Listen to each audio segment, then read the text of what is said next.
Kelly, and I'm your Lake County Clerk of Courts. I'm serving in my third term, running for re-election on November 3rd for my fourth term.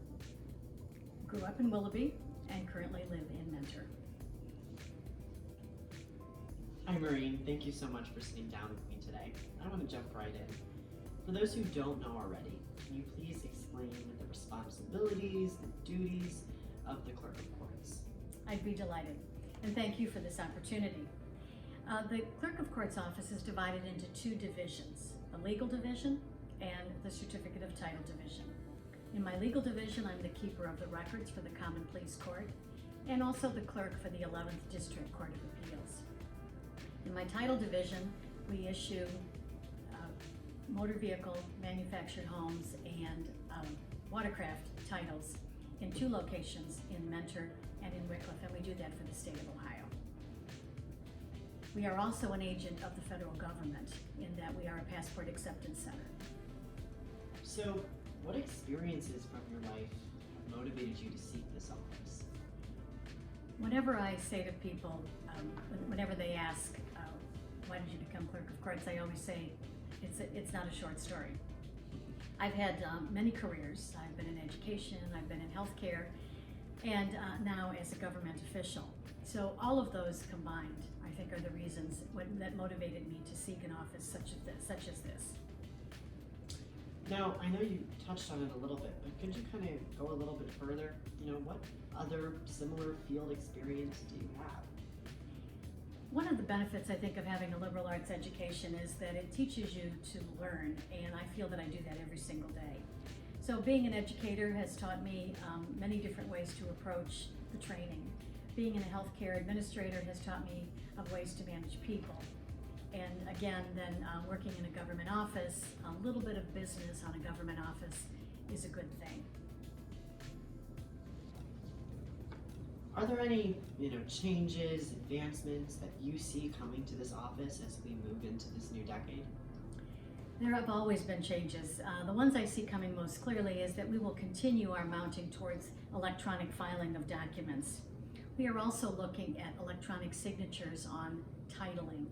So we are always moving forward with technology. I am currently digitizing the court records back to 1840 so that those records are not lost for all eternity. So I see something new every single day, but those are the ones that I see that would be most prominent in the coming years, and the reason that I'm running for re-election. I've committed to having that project 85% done before I leave office. That's great. In your opinion, and based on your experiences, what qualifications should I look for, should voters look for in a candidate for the Clerk of Courts, and why are you that best choice for November? So often these positions are defined as partisan, and there are positions such as mine, the recorder, the treasurer, that are administrative positions. I don't make a partisan decision all day. I collect sales tax for the state of Ohio, but I'm not a taxing authority. I follow the Ohio Revised Code, but I don't make legislative decisions. So what you're looking for in a position like this is, because it's administrative, you're looking as to who would be the best administrator. A good administrator, a good person as far as moving the process forward and motivating people as well to work on that. So that's what you're looking for, not a partisan individual, but who could be the best administrator. And why am I the best to do that? I've been doing it now for 12 years and have met with great success. Have always made as my goal customer service. When I took this office, I decided that my goal would be to have people to look at the Clerk of Courts office as something other than a typical government office. And the way you do that is by good customer service. And it takes time, but I believe that my office is recognized as one. And I know that because I get compliments almost on a daily basis from people who have to interact with my staff. What motivates you in life? Whatever the next problem is. I love to face an issue, look at it from all sides, and then determine the best outcome. And then when I'm on the other side of that, I feel the great accomplishment in that. So it's really just one accomplishment after another. I know you touched on your life, but is there anything else that you would like every Lake County resident to know about you? What I would hope that they would know is that I treat the fact that I hold this position as a treasure, and I feel privileged to have it. I don't feel entitled. I don't feel as I should get any benefits from being your clerk of courts, but that actually I would hope that people would know that I am the commensurate public servant, and I go to work every day to make sure that all of my stakeholders' needs are met. What challenges facing me, my family, all Lake County residents, and how can you address those problems? I think we faced some of those recently with our offices being closed. Titling doesn't lend itself to mail, and yet we had to develop a process where we could actually continue to help people sell and trade cars during this time and find ways to keep ourselves open for essential workers such as the car dealers that we serve.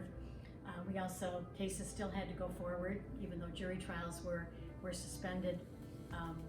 Things still needed to be adjudicated. So we had to find ways to keep my folks safe and also to still continue to move forward on business. And I believe as we go forward, those challenges will continue and we will face them.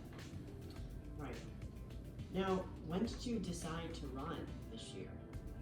I made the commitment about 2 years ago when I finally had the funds to devote to the complete digitization of all the court records.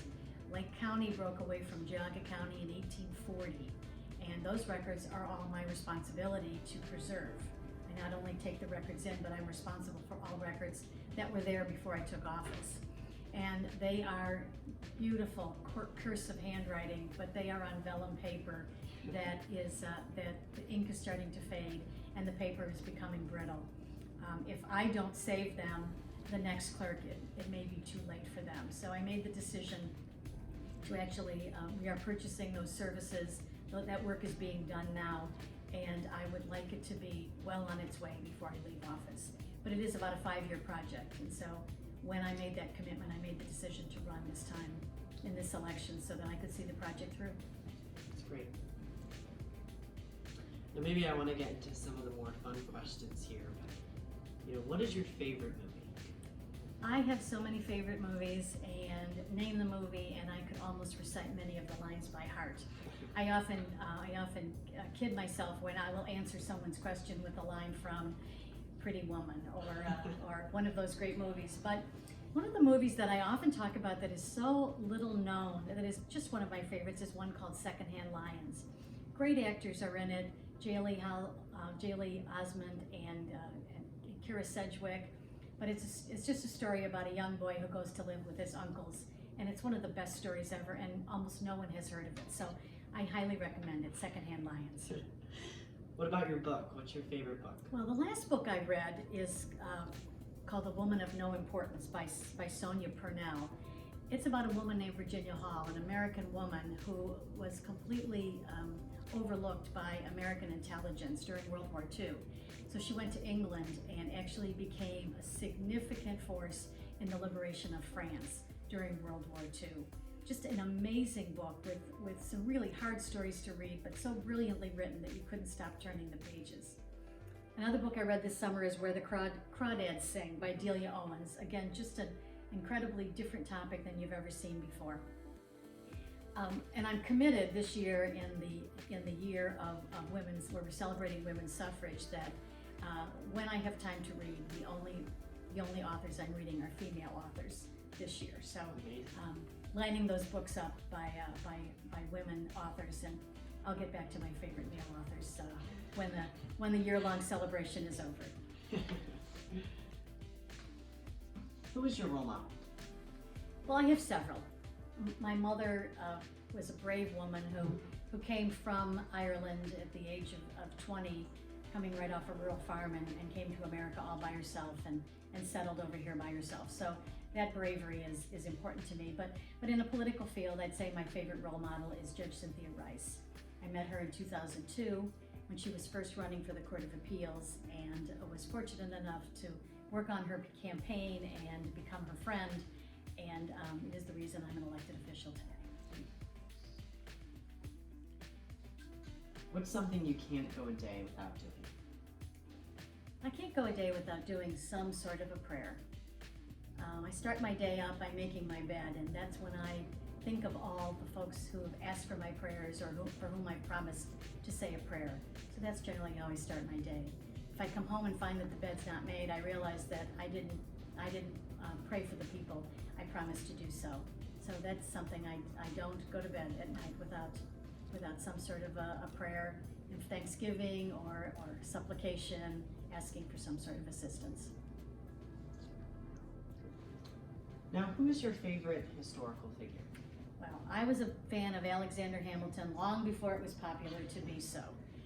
When I got my master's degree at Cleveland State, my favorite professor, Larry Keller, was always referring back to the Federalist Papers. So I'm a smart student, and I learned to be a student of the Federalist Papers and became enamored with the writings of Alexander Hamilton, who, as you know the story now, was so prolific in using this, his talent in writing and his brilliance to actually transform a nation from a colony into independence. So I'm a huge Alexander Hamilton fan.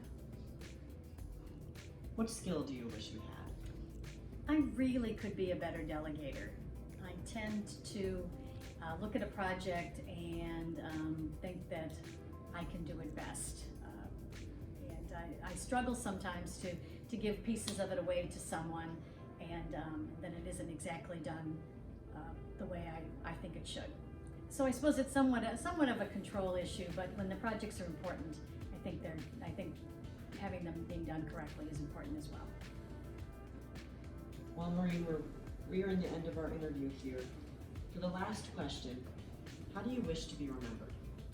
Oh, so you'd like to know what I'd like to see on my tombstone. So, of course, I'd like to be remembered as the mother of a brilliant young lady. She's talented and self-actualized. I'd like to be remembered as a good family member. Many brothers and sisters whom I count on and who count on me. And also, I hope that folks will remember that I did my best as a public servant to serve all of my constituents and all of my stakeholders. So I hope that I would be remembered in that phase as well. Well, thank you so much, Maureen, for sitting down with me today. Thank you. It was my pleasure. I'm delighted to have the invitation. Of course.